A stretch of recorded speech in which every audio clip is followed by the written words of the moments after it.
રાજકોટના ગોંડલ માર્કેટિંગ યાર્ડમાં ચાઇનાનું લસણ આવતા ચકચાર મચી। માર્કેટિંગ યાર્ડમાં પ્રતિબંધિત ચાઇના લસણના 30 કટ્ટા જોવા મળ્યા। વેચાણ માટે આવેલા ચાઇનાના લસણ મુદ્દે સત્તાધીશો દોડતા થયા। ચાઇનાનું લસણ ખેડૂતો માટે નુકસાન કરતા હોવાથી પ્રતિબંધિત છે તેવું વેપારીએ કહ્યું। પ્રતિબંધિત ચાઇના લસણ ક્યાંથી આવ્યું તેની તપાસ થાય।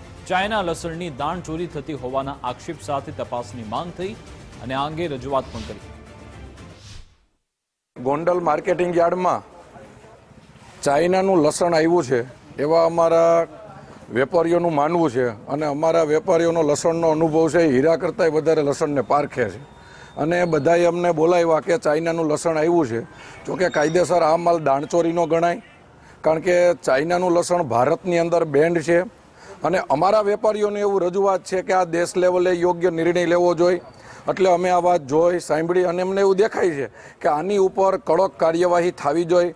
અમે આજે રાજ્ય સરકારમાં માન્ય મુખ્યમંત્રી શ્રી ગૃહમંત્રી સુધી અમે રજૂઆત કરશું અને ભારત દેશની અંદર જ્યાં જ્યાંથી આ લસણ ઘૂસતું હોય એને બંધ કરવું પડે, કારણ કે આ માર્કેટિંગ યાર્ડ ખેડૂતોના માર્કેટિંગ યાર્ડ છે અને ખેડૂતોના નુકસાનીની ભોગે કોઈ પણ આવી પ્રવૃત્તિ ચલાવી લેવામાં ન આવે।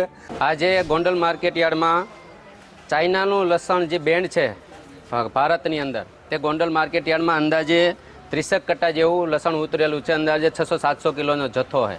હવે લસણ ક્યાંથી આવ્યું છે, કોણે મંગાવ્યું છે, એ એક તપાસનો વિષય છે। યાર્ડના સત્તાધીશોને વિનંતી કરેલી છે અને યાર્ડના સત્તાધીશો ગુજરાત લેવલે પણ વાત કરશે અને આને સાથે યોગ્ય જે થઈ શકે એ કરવા વિનંતી કરેલી છે।